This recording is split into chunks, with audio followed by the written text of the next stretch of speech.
Cultural Marxism is liberalism. By Morpheus Christus, when pursuing right-wing discourse online, you'll often be met with concern and dismay about the current state of Western culture, from the normalization of same-sex marriage to mass migration of non-Europeans into European countries, to now even drag queen story hour being incorporated in some schools in America. Conservative reactionaries will typically posit the blame for the deterioration of Western culture upon so-called far leftists or cultural Marxism, both of which are misleading accusations. Let me explain. The term cultural Marxism, or at least the earliest use of the term, can be traced back to the 1990s from US Republican Senator William S. Lind. However, prior to this, there is no record of anyone ever using such a phrase, but I digress. For those of you who may be out of the loop as to what cultural Marxism means, it is basically the idea that a cabal of so-called far leftists are conspiring to undermine the patriarchal and Judeo-Christian values of Western civilization. Originating from the Frankfurt School in Germany during the early 20th century, these so-called cultural Marxists share a common vision of bringing about a one-world communist society where nations and races no longer exist, only an amorphic herd of rootless cosmopolitans. This again is how the reactionary right defines cultural Marxism, but as an actual socialist, I have three main objections to this line of reasoning. 1. Karl Marx was an economic theorist, not a social justice advocate. While it's true Marx is well known for his critiques of industrialized society, namely in England and the US, he never explicitly advocated for the overthrowing of Western civilization.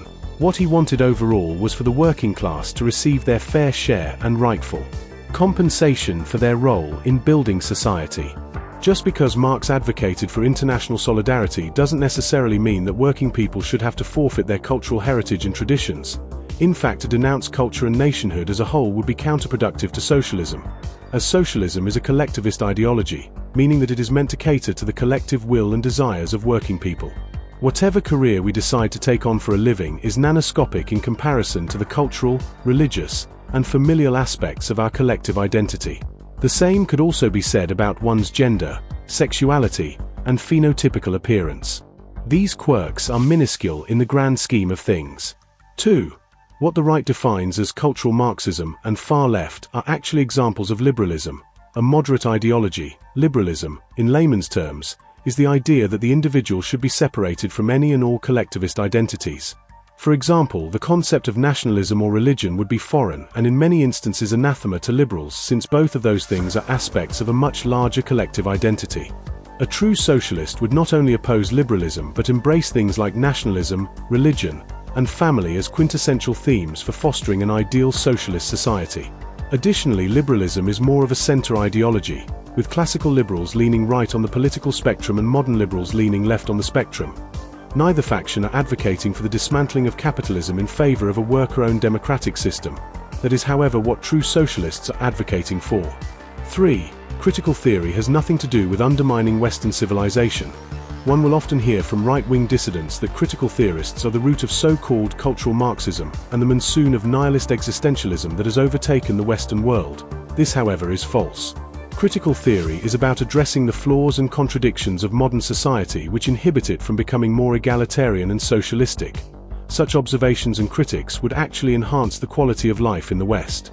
If anything, critical theorists, such as German-born philosopher Herbert Marcuse, could be seen as Eurocentrist, people who prioritize European culture above all else.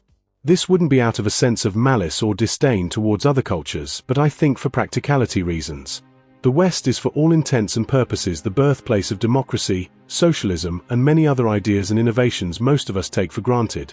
So from a pragmatic standpoint, it would make zero sense to undermine the very cultures which would allow for a socialist transformation of the world to take place. Liberals, on the other hand, have zero interest in preserving culture, because they are too naive and immature to understand the value of it.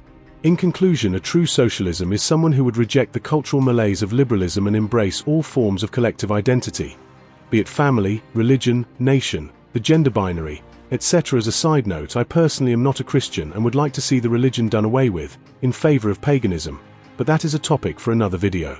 Until next time, this is Morpheus Christus signing off.